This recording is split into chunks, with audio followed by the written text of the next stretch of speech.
antes empecemos a gestionar todos esos pensamientos negativos, esas emociones. Y acá dice, cuando dice nunca te faltó tiempo, solo te faltó disciplina, creo que es una de las cosas que realmente deberíamos empezar a reevaluar como primera cosa en esta cuarentena.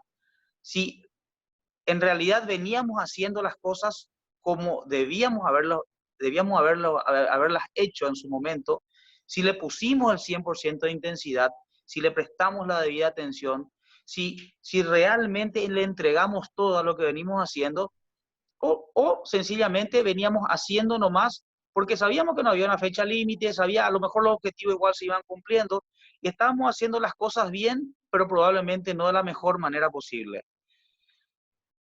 Cuando habla de disciplina, yo creo que este es el momento donde más tenemos que ser disciplinados para tratar de seguir enfocados en los objetivos, replantear objetivos, obviamente, replantear calendarios, rever todo lo que veníamos haciendo y todo lo que pensábamos hacer durante este año, porque muchas cosas ya no van a suceder.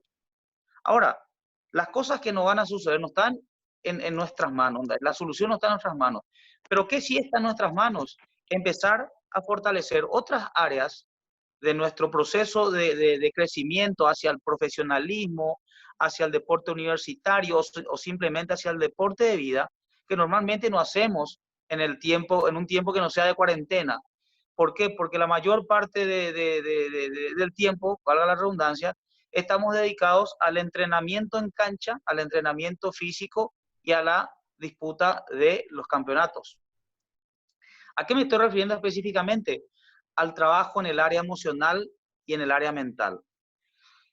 El último profesional contratado en el equipo de trabajo es el psicólogo o el coach deportivo, que bueno, ahora se usa mucho también. Yo soy coach deportivo, no le hago coaching a mis jugadores, digo, uso herramientas de coaching o de entrenamiento, pero sí hago de coach de atletas de otras disciplinas o también gente que directamente no está vinculada al deporte, hago algunas sesiones. Y es este el momento que podemos aprovechar para trabajar una cantidad de cosas que no las veníamos trabajando. Yo asociaría este momento de cuarentena con un momento de lesión, pero ¿qué ocurre? Ni siquiera en un momento de lesión uno se toma el tiempo de trabajar estas cosas. Claro. Yo puedo trabajar, no digo la misma cantidad de horas que trabajo en cancha. Cuando estoy lesionado, obviamente a la cancha no voy, puedo hacer ciertas, a lo mejor dependiendo del tipo de lesión, ciertas cuestiones físicas, puedo trabajar ciertas habilidades, pero lo que casi nunca hago es trabajar en el mejoramiento de mi parte de manejo de la presión, en mejorar el manejo de los pensamientos o el aprender a reemplazar los pensamientos negativos por pensamientos positivos, empezar a gestionar la calidad de mis emociones dependiendo de la situación que se me presente enfrente. Y todos estos factores que estamos hablando son factores que se presentan en el partido todo el tiempo. Entonces, ¿qué puedo entrenar estando parado, estando en cuarentena? La vez pasada estuvimos en una charla con unos chicos y yo les digo, podemos entrenar el split, pero ¿cómo, profe? Me dicen, si no tenemos. Es muy sencillo. El split se trata más que de un gesto técnico, se trata de un gesto de atención mental, de atención visual. Entonces, si yo pongo en un video un partido y empiezo con el aire, con la boca, a hacer cada vez que los rivales pegan, estoy trabajando mi atención visual y sobre todo estoy trabajando la lectura. ¿Cuál es la gran ventaja del split? Todos sabemos cuál es la gran ventaja del split. Que si tengo un buen split, probablemente voy a tener una buena lectura, una buena anticipación y obviamente a raíz de eso una buena toma de decisiones. Si le preguntamos a los chicos dónde empieza un golpe, generalmente te dicen con la llevada atrás de la raqueta. Y realmente el golpe ya empezó antes con el split, haya existido o no. O sea, con el momento del split empieza un golpe. Y muy difícilmente, o muy pocas veces, y eso yo también hago como mea culpa, ahora lo estoy haciendo más que antes, pero muy pocas veces los entrenadores somos muy exigentes con el split. O a lo mejor arrancamos exigiendo el split, pero los chicos se olvidan enseguida y también nosotros dejamos pasar porque estamos muy encerrados en las cuestiones de mejoras técnicas, que está bueno y es nuestra obligación. Pero, por ejemplo, un factor fundamental que se debe trabajar es tener un buen split, aprender a leer y aprender a hacer el split en el momento correcto.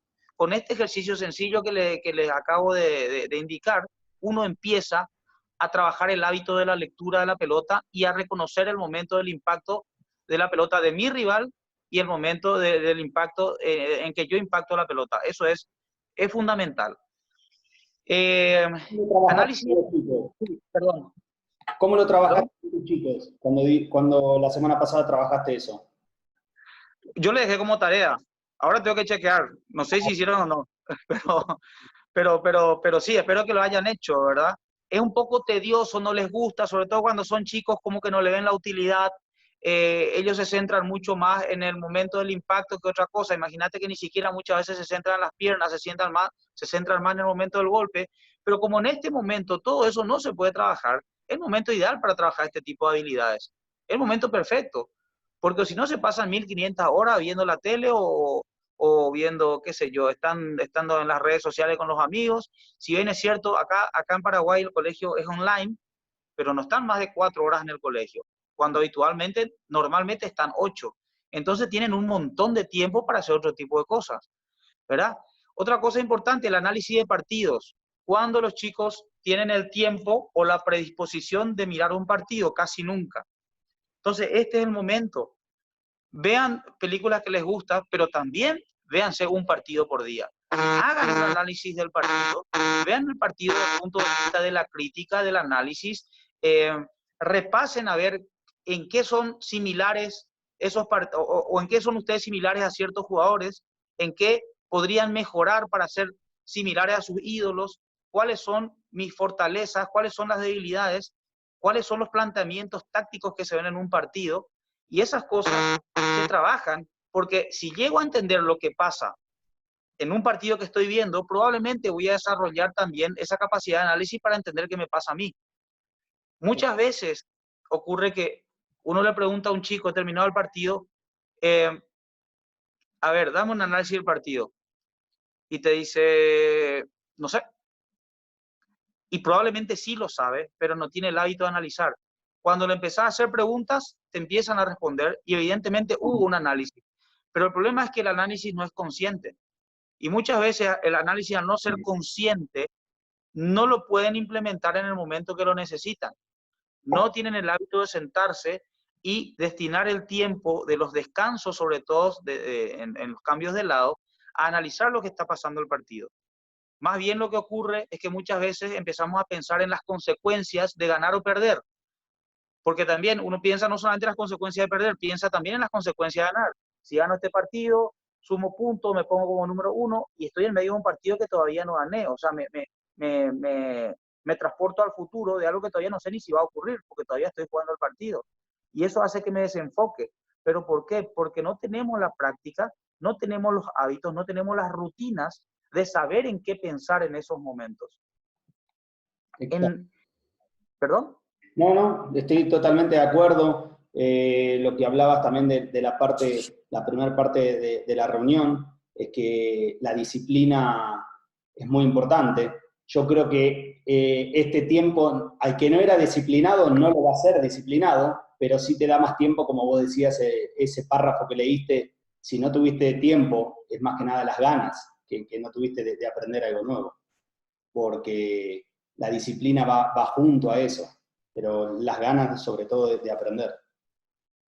Sin duda. Hay algo que yo siempre le digo a los chicos, que los buenos jugadores, por lo general, las cosas que les gustan desde todo punto de vista, desde lo físico, lo técnico, hasta lo alimenticio, las hacen de manera perfecta. Pero los que son fuera de serie también hacen de manera perfecta las cosas que no les gustan. Y eso es disciplina. Y por eso son mejores que los buenos. Claro. Entonces, es muy importante este tiempo para trabajar esa disciplina, es importante para trabajar, para hacer lo que no me gusta.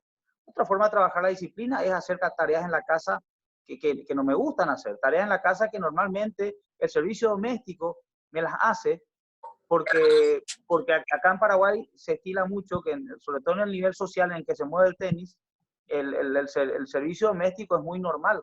Entonces los chicos realmente no tienen tareas de la casa. Es más, el servicio doméstico contribuye con el orden de la casa, pero con el desorden del chico, porque el chico es cada vez más desordenado porque deja las cosas tiradas por todos lados.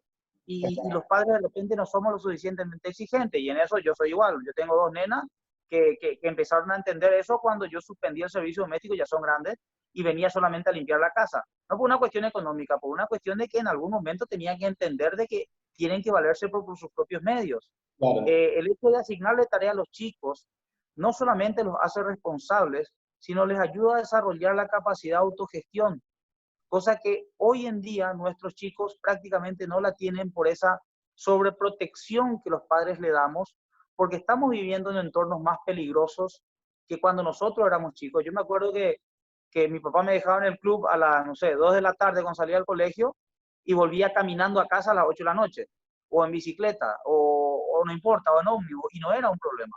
claro. Hoy yo no me animo a que mis hijas grandes suban a un ómnibus y tengan que ir a la universidad. Van en auto, no me animo, honestamente. Cuando ocurre eso, estoy con el queso en la boca, porque es peligroso. Pero también hay un mundo afuera que en algún momento habrá que enfrentar, y ya que no los vamos a soltar a la calle a los chicos, por lo menos desde la casa, empezar a generar cierta disciplina, empezar a no imponer, pero imponer sí, porque a veces no lo quieren hacer, lo tienen que hacer. Parte de la formación, es así. Ciertas tareas con las que tienen que cumplir. Muchas veces los padres ahí en ese sentido somos un poco boicoteadores del desarrollo de las habilidades potenciales que tienen nuestros hijos, porque por querer ayudarlos, los estamos dejando de ayudar. Por querer facilitarles las cosas en la casa o en su vida de niños, les estamos dificultando la vida de adultos que van a tener. Llevando al tenis, un chico que no sabe autogestionar sus cosas fuera de la cancha, difícilmente va a autogestionar dentro de la cancha. Va a necesitar siempre de que alguien le esté dando una solución. Le va a necesitar siempre de alguien le esté tirando una tabla de salvación para que él dé vuelta a un partido. Los entrenadores somos especialistas en eso. Muchas veces vemos a un chico desesperado y por ese sentimiento, a lo mejor paternal que tenemos, vamos y le tiramos un tip, en vez de dejarle que pase por ese momento de frustración, por ese momento de angustia, porque ellos tienen muchísimas habilidades, muchísimas herramientas, son mucho más fuertes de lo que nosotros creemos para gestionar esas situaciones. Entonces, de vuelta, este es el momento ideal para trabajar ciertas cosas que no las trabajamos habitualmente, como las que estamos diciendo. Ayudarle a los chicos con ciertas tareas, con ciertos ejercicios como lo que estamos dando ahora, como para que ellos empiecen a desarrollarse en ese sentido. ¿Cómo hacer?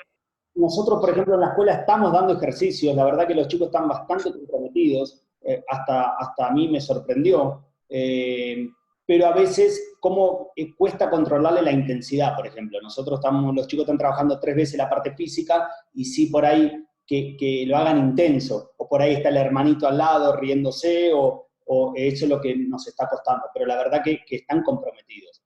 Pero sí por ahí un poco la intensidad, porque es muy difícil llevarlo a un entrenamiento real, ¿no?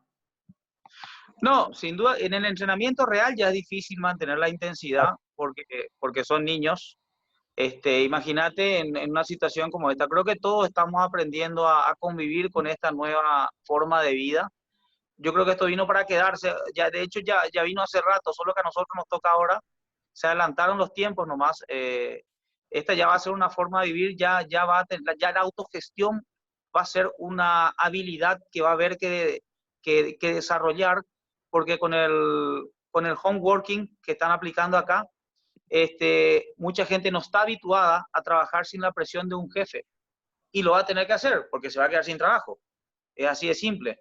Mi hija la mayor, por ejemplo, ella es ella es diseñadora industrial y ya en la empresa donde trabaja, no, hace 1 mes y medio que no están yendo, están trabajando en la casa.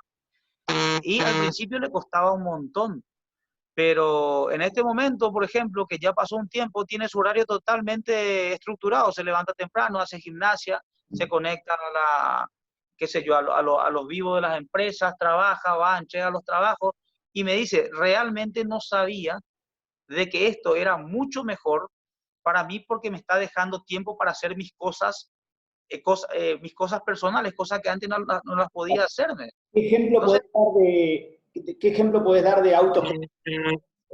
Yo creo que va mucho de la mano con lo que hablamos al principio de responsabilidad, porque hay gente que por ahí sigue en Zoom y está en pijama.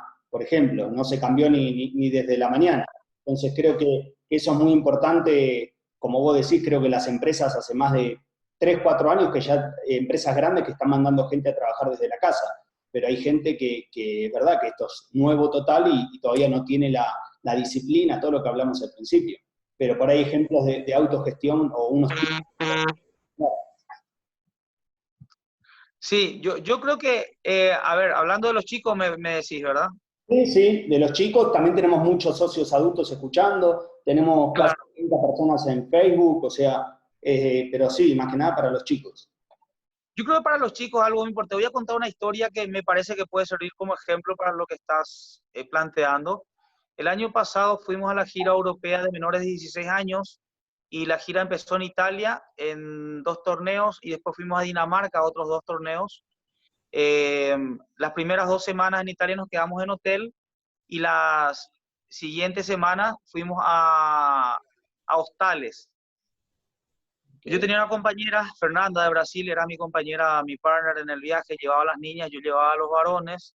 eh, y ella había ido el año anterior y me dice, conozco muy buenos hoteles en Dinamarca a los que podríamos ir, me dice. Y yo le digo, no, vamos a ir a hostales. Los hostales en Europa son buenísimos. Y me Claro. dice, sí, los hoteles tienen desayuno. Y por eso le digo, vamos a ir a los hostales, los niños van a preparar su desayuno, vas a ver, no, pero vamos a probarlo. Digo, si la primera semana es un problema, la siguiente semana vamos a un hotel. Genial. Fuimos a unos hostales que eran buenísimos porque los hostales tipo campestres quedan un poquito retirados de la ciudad, pero tienen cancha de fútbol, tienen todo. O sea, es como estar en un country, hospedado en un country. Bueno, fuimos con los chicos ahí, entonces hablamos. Al principio los chicos decían, pero ¿por qué venimos acá? ¿Por qué no vamos a un hotel? Y yo les explico. Y sale uno y dice, no, pues yo no sé cocinar. Y vas a aprender, le digo. Aparte, cocinar en el desayuno, ¿qué cocinar? Te preparas un sándwich, son batidos. Y dices, no, pues mi mamá me prepara eso. Y acá no está tu mamá, le digo. Y yo no te voy a preparar. Yo te voy a mostrar cómo se hace y después haces vos. Y el tipo agarró, disculpen el término, entró a las puteadas, y bueno, le digo, ¿sabes qué? Acá vos no tenés opción. Le digo. Acá vos vas a hacer tu desayuno o no desayunas. Listo. Ah, no desayuno. Genial, le digo. Primer día no desayuna el tipo. Segundo día ya empezó a picotearle a los otros compañeros y los otros ya dijeron, che, ya, bueno, basta, en serio. Entonces le digo, bueno, venía que te enseño a hacer huevos revueltos. Le enseñé a hacer los huevos revueltos, le enseñé a preparar el sándwichito, el batidito. A las 2 semanas el tipo hacía un desayuno que parecía de un hotel, desayuno continental de un hotel. ¿Entendés? Entonces, ¿por qué los chicos no desarrollan estas habilidades? Porque nosotros no les dejamos. Para un tip sencillo, que se preparen el desayuno. Hoy tienen tiempo de hacerlo. Antes no tenían tal vez el tiempo de hacerlo, pues tenían que levantarse, vestirse, prepararse para ir al colegio, pero hoy tienen el tiempo de hacerlo. Igual en época de colegio, yo creo que el domingo, el sábado, es un buen momento para que estos chicos desarrollen esa habilidad. A veces tienen que competir y todo eso y también cuesta, pero hoy no hay excusas. Hoy no hay excusas para eso. Arreglar su cama, limpiar su pieza, levantar las cosas del suelo. A mí me impresiona como yo le digo a mi hija, a veces entro a la pieza y veo todo tirado en el suelo. Si esto eran minas, explotábamos todo, le digo. No puede ser que tengan un lugar para guardar las cosas y estén todas tiradas en el suelo. ¿ven? O sea, ese tipo de pequeñas actividades o pequeñas tareas aparentemente insignificantes representan muchísimo en la formación de la persona y en el desarrollo de la autogestión. Porque si alguien no... Se te fue el audio ahí, Alfredo. Me entró una llamada, la No, pucha, ya corté. Ah, disculpe. ahí está. Este, bueno, y esa, por ejemplo, son tareas que se le pueden asignar a los chicos y muchas veces lo que no queremos hacer es exponerlos a este tipo de cosas porque pareciera ser que los estamos como explotando y no es así. No es así, realmente no es así. Es más, le podemos poner premios si quieren, podemos poner como una competencia, como juego, como una tablita de autoevaluación en una pizarra donde ellos vayan anotando las tareas que hicieron. O sea, hay miles de formas. Obviamente hay que tomar la decisión de hacerlo. A ningún chico probablemente te la va a aceptar de primera, pero a la larga lo aceptan, lo hacen. Pasa que hay que probar un poco eso. Bueno, Eh, hablando un poquito de, bueno, ya tocamos el primer tema de cómo podemos entrenar, o tengo varias preguntas acá o sea, de cómo podemos entrenar en la cuarentena, que es un poco lo que vos estabas acá diciendo. Tengo una pregunta de cómo no perder el nivel. Eso por ahí es un poco difícil. Con todas estas acciones, la cabeza, tenerla conectada ya es importante. Lo que yo le digo a los chicos de la escuela, que traten de estar conectados, que miren los videos, que miren esa final de Roland Garros hace 10 años, porque la cabeza sigue en conexión. Eh, no sé qué otro tip vos por ahí tenés como para que los chicos no, en esta cuarentena, aparte del tema físico, que sí lo estamos haciendo, le estamos dando tareas, están analizando partidos, pero sí cómo se mantienen ahí conectados, porque ya cada semana que pasa cuesta más, ¿no? Que los chicos sigan en el Zoom, que sigan haciendo físico, y bueno, y ahí es donde hay que motivarlo. O también la motivación, cómo la podemos trabajar en la cuarentena. Sí, sin duda, es así como vos decís, tal cual. Yo lo que creo es que eh, lo que desmotiva es no saber qué vas a hacer, no saber cuándo volvemos, no saber cómo seguimos. Entonces yo arrancaría por un reordenamiento de los objetivos en base a la incertidumbre. Hacer tipo un plan A, un plan B, un plan C. Si voy a competir en septiembre, podría jugar tales torneos. No, septiembre no se abre, octubre, listo, octubre, noviembre no, no, diciembre, este año no se compite. Y bueno, entonces me pondré otros objetivos que no sean de resultados, sino que sean de rendimiento. Cambiar, Objetivos de, por ejemplo, ¿cómo? cambiar algo técnico, por ejemplo, si hay un defecto. A eso iba. Por ejemplo, a eso voy a llegar, quiero ir. Uno dice cambiar algo técnico en cuarentena, pero ¿cómo hago? Con visualizaciones.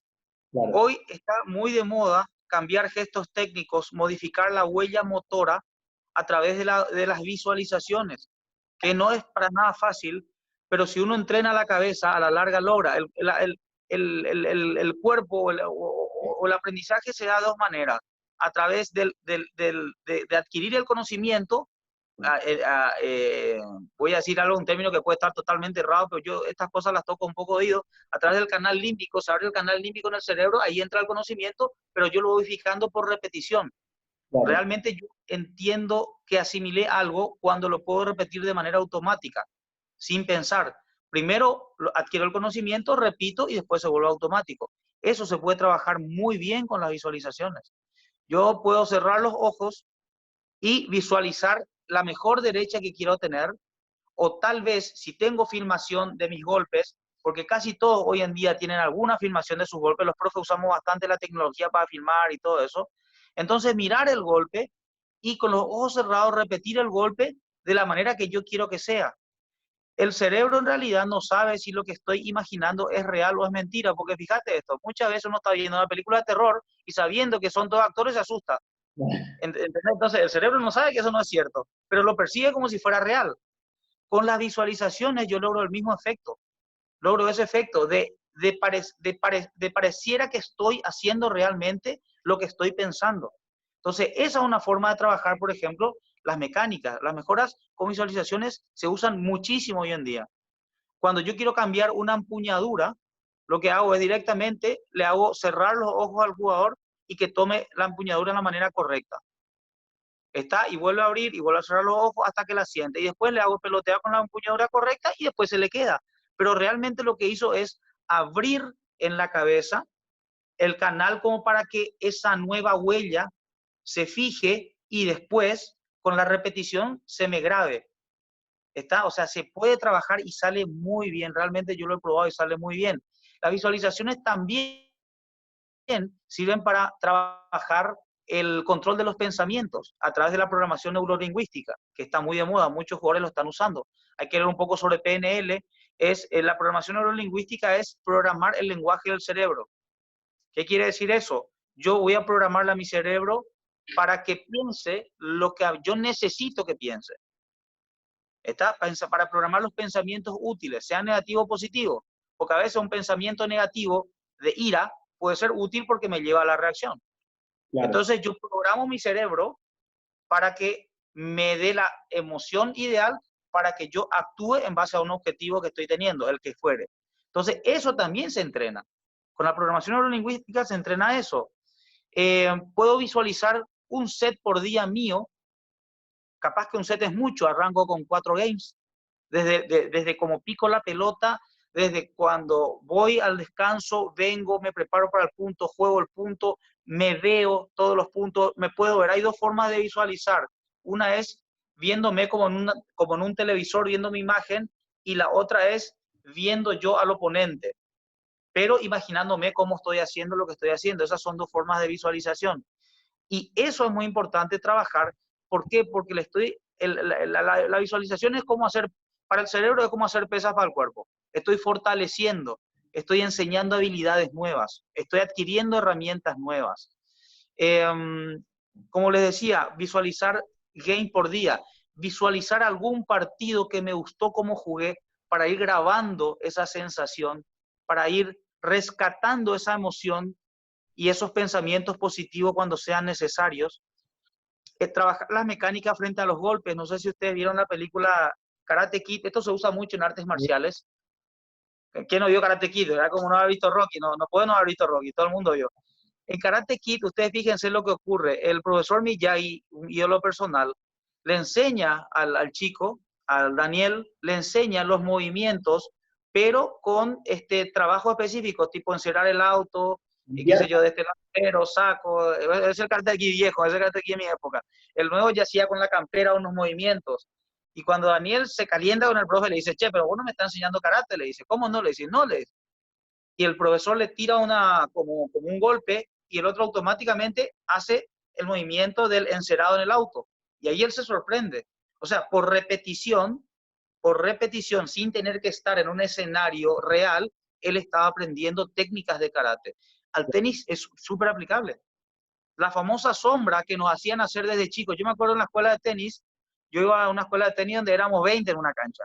Claro. Porque era, ahora es como más específico, se entrena mejor y todo. Antes nosotros estábamos solos por cualquier parte. 19 Pero era haciendo sombra y cuando... uno pegando. ¿Cómo? 19 haciendo sombra y uno pegando estaba antes. Exacto. Es que era, pero vos fíjate que los jugadores de nuestra época tenemos una técnica relativamente depurada por eso. Sí. Tanto repetíamos haciendo sombras sin pelota que se nos quedaba. Eras malísimo jugando, pero tenía una técnica espectacular, porque lógico, repetía 500.000 veces. Entonces, eso sirve, funciona todavía, y este es el momento que podemos hacer y que le vamos a ver la utilidad. Otra cosa que a mí me parece súper que contribuye mucho es ver películas inspiradoras, porque vos hablabas de cómo mantener el foco. Ver películas inspiradoras, ver películas de atletas. Ahora en Netflix está la vida de Michael Jordan, por ejemplo, que está buenísima, que Sí. uno la puede ver. A mí hay una película que me encanta, que es El Luchador, que es con Russell Crowe, que es la del boxeador. Me gusta mucho Rocky. Hay películas de deportistas súper inspiradoras y eso nos va a mantener tal vez un poco enfocados, tal vez un poco pensando, ilusionándonos, porque es bueno ilusionarse, recordando nuestros mejores momentos, recordando de que realmente tenemos un objetivo y que no lo tenemos que perder de vista. Eso ayuda y ayuda mucho, sería bueno. Inclusive de repente una tarea puede ser, bueno, veamos tal película, nos juntamos y a ver que cada uno saque una conclusión de la película. Eso podría ser. Eso es algo que no se puede hacer normalmente en Claro. temporada o en temporada de competencia, en temporada porque no hay tiempo, pero ahora tenemos tiempo para muchísimas cosas. Exactamente. Eh, Hay algo que a mí me sirvió mucho personalmente, que yo no me daba cuenta, y esto me lo enseñó un psicólogo amigo. Eh, lo, el, Creo que hay como 66.000 pensamientos por día tiene un hombre, una persona. Creo que la mujer tiene más, pero bueno. Pero son como 66.000 pensamientos. La gran mayoría de esos pensamientos son negativos. El mayor porcentaje son pensamientos negativos. ¿Por qué? Porque venimos educados por el miedo. Pero eso ya es ancestral, ¿verdad? El hombre siempre estaba alerta porque su necesidad primaria era sobrevivir. Estamos hablando en la época de las cavernas. Era que no le coma un dinosaurio, no sé, más o menos así. Vos tenías que sobrevivir. Ese era tu objetivo de vida. Ni siquiera vivir bien, era sobrevivir nada más. Entonces, eso, por ejemplo, genera unos pensamientos de miedo y muchos pensamientos negativos. Bueno, yo les invito a que hagan una tarea de anotar en un papel, en una hoja, todos los pensamientos, los positivos y los negativos que vayan generándose en realidad. Hay que estar atento porque a veces uno no sabe ni en qué está pensando, Claro, porque a ese veces es el problema. uno no se da ni cuenta que está pensando. Te pasa en un partido, imagínate que vos estás en medio de un partido y pensás, no sé, en que ya va a estar el asado dentro de un rato, qué sé yo, cualquier cosa. Entonces, hay que estar atento a eso, es un ejercicio. O tal vez que no sean todo un día, hagámoslo por media hora, a ver qué pensamientos se me vienen a la cabeza. Y probablemente van a encontrar que la mayoría de ellos son negativos. Entonces, ¿qué pasa? Las personas que son exitosas a lo largo de su vida son personas que logran cambiar esos pensamientos negativos en pensamientos positivos. Entonces, empezar a hacer ejercicios de cambios de pensamiento. Los cambios de pensamiento generalmente generan cambios de paradigmas y cambios de creencias a la larga, pero en realidad son cambios de pensamiento y uno los puede hacer como ejercicios. Acá tengo unas Sí, preguntas, no sé si te puedo interrumpir. sí, cómo no, claro. Nos están preguntando vía el chat, vía Facebook. ¿Cuáles son tus recomendaciones o tips o rutinas que utilizás para regresar a la concentración, tanto cuando estás ganando como cuando estás perdiendo? Nos pregunta acá Clau Bernal. Ella por ahí se desconcentra al estar ganando también. Exacto. Hay que tener en cuenta que todos nos desconcentramos. Es imposible mantener la concentración en un partido de 2 horas. Es imposible por 2 horas estar concentrado. Nadie logra eso. Lo que tenemos que aprender es la habilidad de desconcentrar y volver a concentrar. Porque si estoy muy concentrado, el cerebro no aguanta, me canso y igual en algún momento suelto y se pierde todo. Entonces, esa habilidad de desconcentrarse y volver a concentrarse se la trabaja todos los días en el entrenamiento. ¿Qué ocurre? Los entrenamientos nuestros y sobre todo los sudamericanos son entrenamientos hablados. Es el momento en que aprovechamos para hacer vida social muchas veces, a pesar de que es alto rendimiento también, pero nos dispersamos mucho. Entonces, ¿qué ocurre? En realidad no estamos controlando lo que pensamos, porque estamos pensando en otra cosa que no tiene nada que ver con el entrenamiento. Bueno, eso mismo ocurre en el partido. Llega un momento que el pensamiento se me dispara a algo que puede ser del partido, pero que no contribuye en nada a mi rendimiento. Por ejemplo, en lo que Claudia me dijiste se llama. Claudia está acá escuchándonos.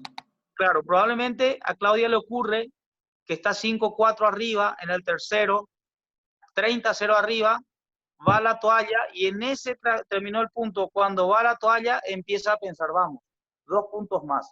Si gano, si gano este partido, paso a ser la número 2 del ranking, estoy asegurando el sudamericano, se fue a cualquier parte. Y eso ocurre. Claudia piensa más todavía. Te digo que está en segunda ronda y ya piensa en la final contra quién le toca. Bueno, Claudia es una visionaria entonces, pero está bien, ocurre. No, pero eso ocurre, esa es una realidad nuestra, es una realidad de los grandes, imagínate si nos hace de los chicos, Claro. ¿verdad? Eso va a ocurrir y no hay que tener miedo de que ocurra, y lo que hay que hacer es reconocer inmediatamente que está ocurriendo. Entonces, ¿cómo hago para que ese pensamiento, y no es un pensamiento negativo, es un lindo pensamiento, creer que voy a ganar, creer que voy a estar en un sudamericano, pero no me ayuda? Por eso hace rato hablaba de pensamientos útiles, ni negativos ni positivos.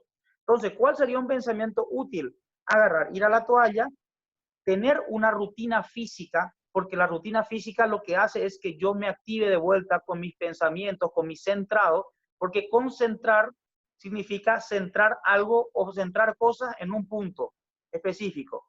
¿Cuál puede ser ese tipo de concentración? Mirar las cuerdas y realmente mirar las cuerdas y realmente mirar cuando estoy tocando las cuerdas, enfocarme en eso, respirar 10 veces y cuando estoy respirando, pensar, imaginar el aire que entra y vuelve a salir. El cerebro no puede pensar 2 cosas a la vez. Entonces, ¿qué yo tengo que hacer? Tengo que distraerle a mi cerebro hacia algo que a mí me va a servir. Entonces, si empiezo a pensar, ustedes lo pueden hacer ahora mismo, empiecen a pensar en la respiración y no van a entender lo que yo estoy diciendo. No se van a dar ni cuenta de lo que estoy hablando, porque estoy centrado en eso. Entonces, es darle al cerebro tareas para que se distraiga de buena manera, estoy diciendo, para que se distraiga hacia la concentración que necesito. Esa es una de las formas. Otra de las formas es planear la jugada, porque muchas veces, mira, te cuento que me parece que me tengo que mover porque está empezando a llover, estoy en el patio. Dame un segundo. Dale. Voy para adentro. Voy para adentro porque si no se me moja todo esto. Pero bueno, vamos. Entonces, eso mismo que estoy tratando de aprender, lo tengo que practicar en los entrenamientos. Por ejemplo, planear la jugada que viene. Eso automáticamente aleja los miedos, aleja o sea, el pensamiento de miedo se disipa, el pensamiento que se dispara a futuro se disipa. También ocurre muchas veces que me quedo pegado a la jugada anterior, me quedo pegado a esa jugada que si entraba esa pelota, ya me ponía 5-4 arriba y ahora de vuelta estoy en el 4 igual luchando por sobrevivir. Y el hecho de empezar a pensar específicamente en ciertas... Ahora sí, empecé a mojar por todos lados. Bien. Ahora sí. El hecho de empezar a pensar en ciertas tareas hace que mi cerebro se concentre de vuelta en lo que realmente me va a servir, en lo que me va a ser útil, ¿verdad?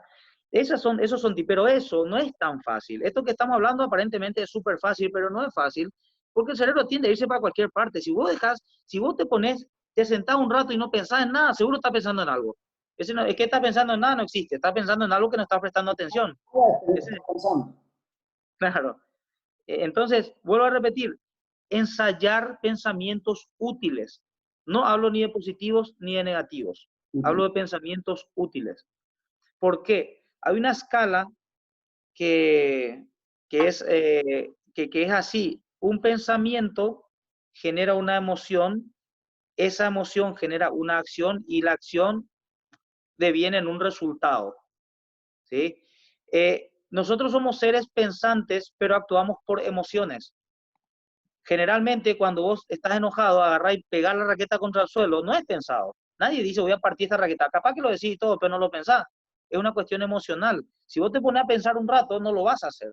Pero muchas veces no nos damos el tiempo de pensar. Bueno, tenemos que aprender a darnos ese tiempo de pensar para generar la emoción ideal para salir a jugar el siguiente punto. Ocurre mucho, sobre todo con las chicas. A las chicas les cuesta mucho desenojarse. Las chicas se enojan y se enojan. Claro. Son las que más tienen que trabajar eso de dejar el enojo atrás, por ejemplo. ¿Cómo puedo trabajar el enojo atrás? No pensando, no me quiero enojar, no me voy a enojar. Eso no va a ocurrir, te vas a enojar igual. Pero sí, lo que se puede establecer es una rutina de pensamiento en donde yo empiece a pensar en lo que tengo que hacer en el siguiente punto. Empieza a pensar en la respiración.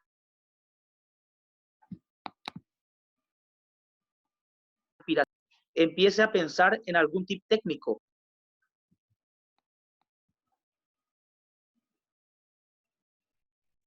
Me concentro en el lanzamiento. Me concentro en ciertos tips técnicos que me hacen olvidar de lo que me distrae y me centran en lo que sí me va a servir. Acá sí. Tengo otras preguntas. ¿Cómo estás trabajando, por ejemplo, con un chico que entrena todas las tardes? En esta forma de entrenar, ¿cómo los estás trabajando? Porque 2 horas por día es imposible tenerlo en el Zoom. Imposible. ¿Qué tiempo lo estás trabajando? ¿2, 3 veces por semana? ¿De media hora, 40 minutos? ¿Cómo lo estás trabajando en tu academia? Yo no lo estoy trabajando de manera así muy puntual. A ver, tengo dos jugadores con los que trabajo específicamente, bueno, pero esos son jugadores a los que yo mismo le entreno. Pero a nivel de academia lo que vamos haciendo es, les pasamos videos, les pasamos artículos, les pedimos que lean, les pedimos que nos manden un reporte. La gran mayoría no manda un reporte, esperemos que lean por lo menos. Claro. Tampoco les obligamos porque yo parto de la base de la siguiente, yo parto de lo siguiente. Creo que si en realidad te gusta esto, no debería ser un problema que le dediques un tiempo a estas mejoras que son importantes. Y si no te gusta y no lo querés hacer, y paciencia, no te voy a obligar a hacer. Esto no es como el colegio, que tenés que ir al colegio porque tenés que aprender cosas. El tenis debe ser una cuestión, hasta te diría voluntaria. El deporte para mí es obligatorio, pero el tenis es voluntario. ¿Qué quiere decir esto? Algún deporte tenés que hacer. En Claro, tu vida algún deporte tenés que hacer. El padre que vos quieras. un deporte. Claro, ¿entendés? No puedes estar todo el día tirado viendo la televisión. Algún deporte tenés que hacer. Pero el tenis es una lección. Entonces, si vos querés mejorar tu tenis y si estás recibiendo un consejo de un tipo que quiere que vos mejores y lo haces, genial. Y si no lo haces, y paciencia. Nosotros estamos haciendo eso, pero es voluntario, ¿no? Es totalmente voluntario. Ya a la vuelta, probablemente vamos a ver quiénes sí lo hicieron y seguramente esos jugadores van a venir distintos. Seguramente esos jugadores van a venir mejorados, van a venir con una cabeza diferente, van a venir con conceptos diferentes, con creencias diferentes. Generalmente los disciplinados lo hacen. El que ya era disciplinado en el entrenamiento, lo más probable es que lo haga. Porque son jugadores que entienden que todo les ayuda.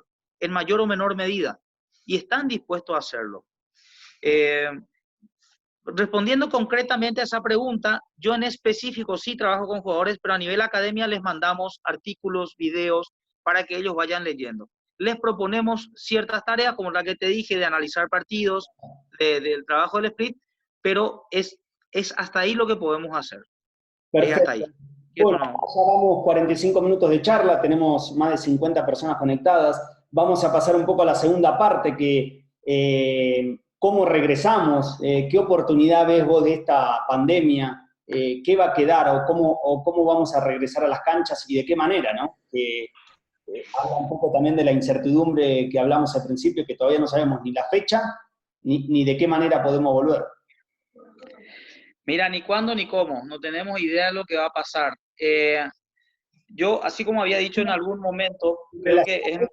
Relacionado a esto va cómo evitar o cómo manejamos la ansiedad, el estrés, porque todo esto genera estrés, ansiedad. Sí, sin duda. Yo creo que lo que más ansiedad genera es la incertidumbre, cuando no sabes qué vas a hacer. Es lo mismo en un partido. Claro. Voy a hacer una analogía de lo que ocurre en un partido y lo que nos está ocurriendo.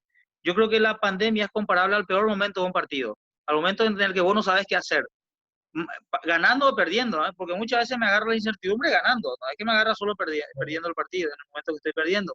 Entonces, es lo que hace que la incertidumbre se apague un poco es un plan.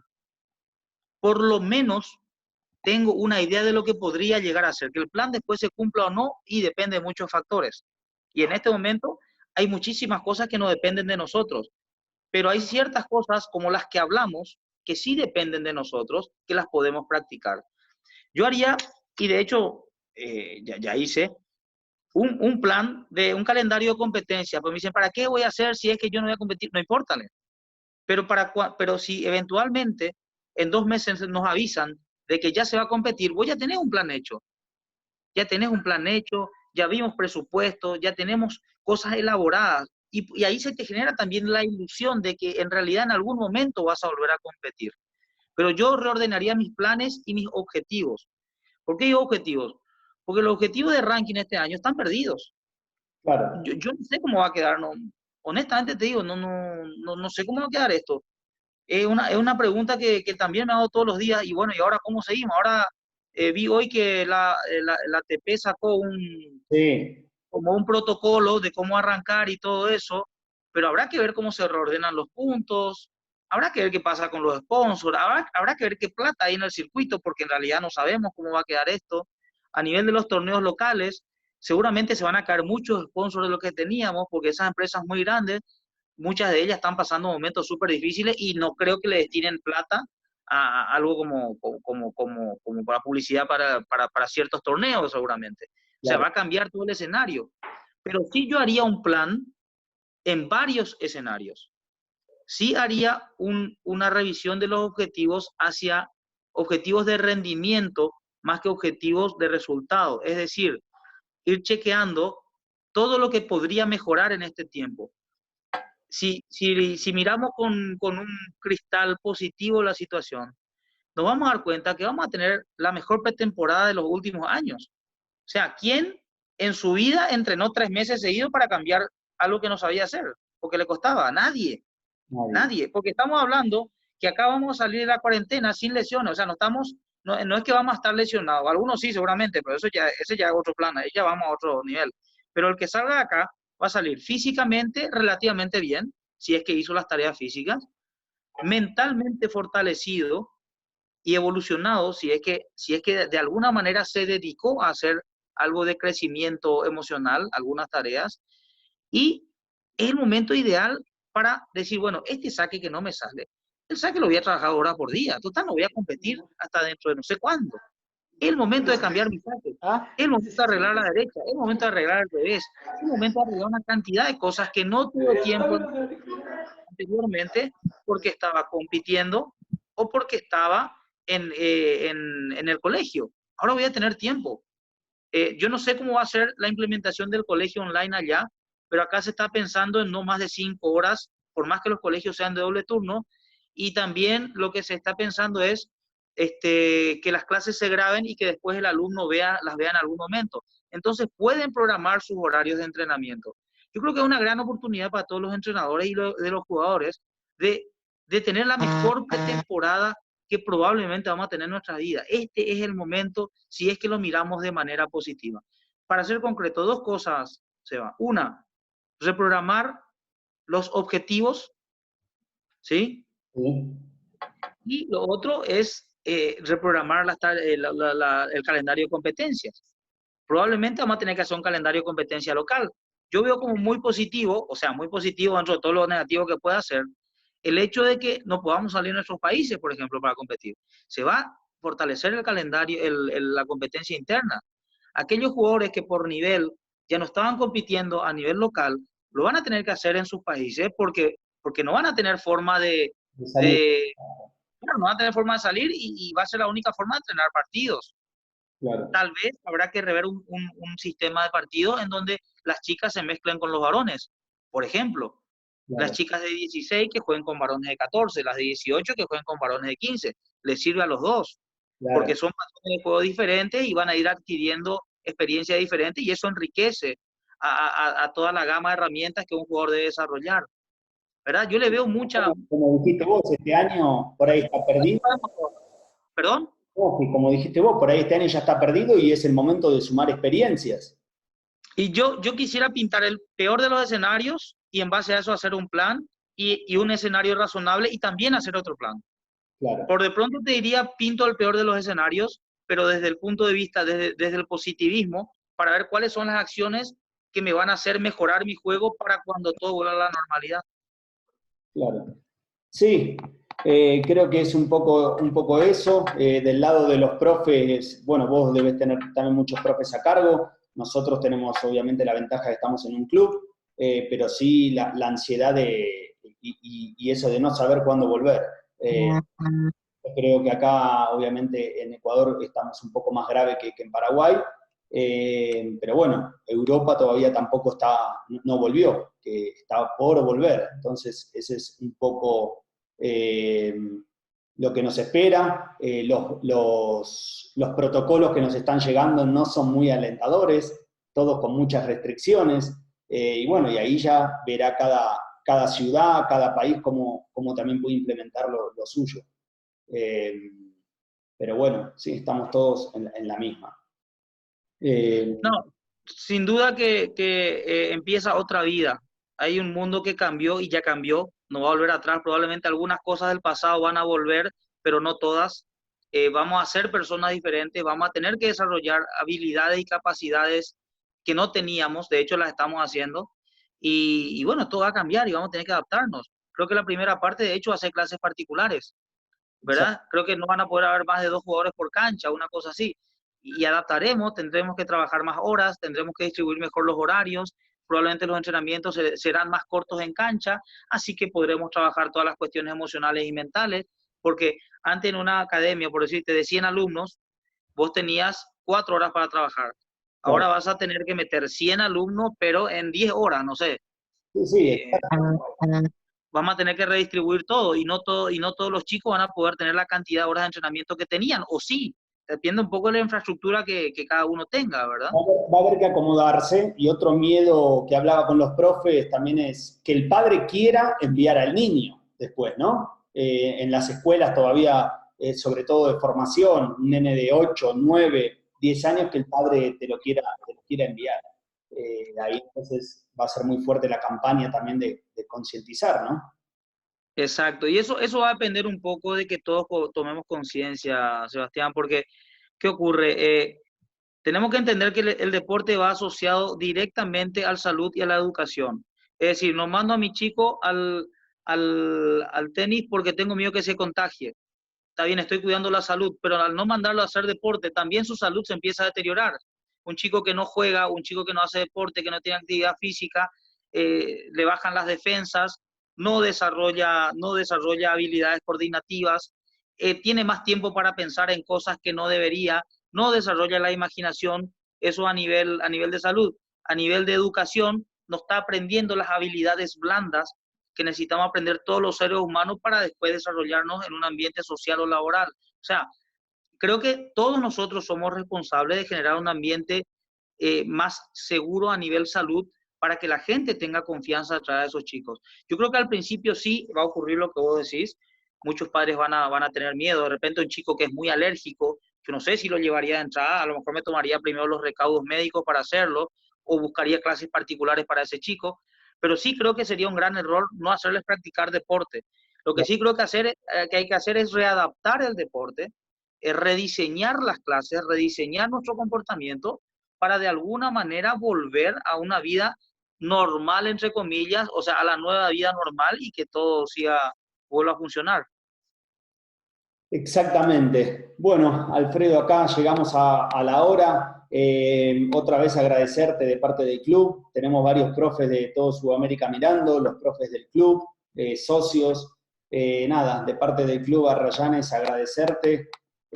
Fue todo muy claro, muy conciso. Agradecerte y esperarte poder vernos pronto en las canchas y por ahí algún día personalmente para compartir los conocimientos. Acá tengo para compartirte un diploma que te hicimos con el club, no sé si lo pueden ver todos, observar y agradecerte nuevamente ya formalmente de la gerencia y de la administración del club por este tiempo y un gusto poder compartir contigo. Bueno, Seba, el agradecido soy yo realmente. Me gustó mucho compartir este tiempo. La verdad, como te dije antes, tengo muy buenos amigos en Ecuador. Me siento como en casa cada vez que voy, así que un placer. Yo estoy a disposición, a las órdenes para lo que ustedes necesiten y les aliento a que veamos este momento como un momento de aprendizaje, como una oportunidad de crecimiento. Si es que cambiamos un poco el cristal con que miramos la situación, yo creo que hay muchas cosas que nos van a beneficiar a futuro y sobre todo en nuestro, como dije antes, en nuestro crecimiento personal. Muchísimas gracias. Gracias, le habilito el micrófono a los participantes para despedirte con un aplauso. Dame un minutito. Ahí todos pueden habilitar los micrófonos y agradecerte de parte del club. Muchas gracias. Alfredo. Gracias a ustedes. Gracias, Alfredo. Gracias. Gracias. Gracias, profe. Gracias, Alfredo. Chau, chau. Gracias, chao, chao. Gracias. Muchas gracias.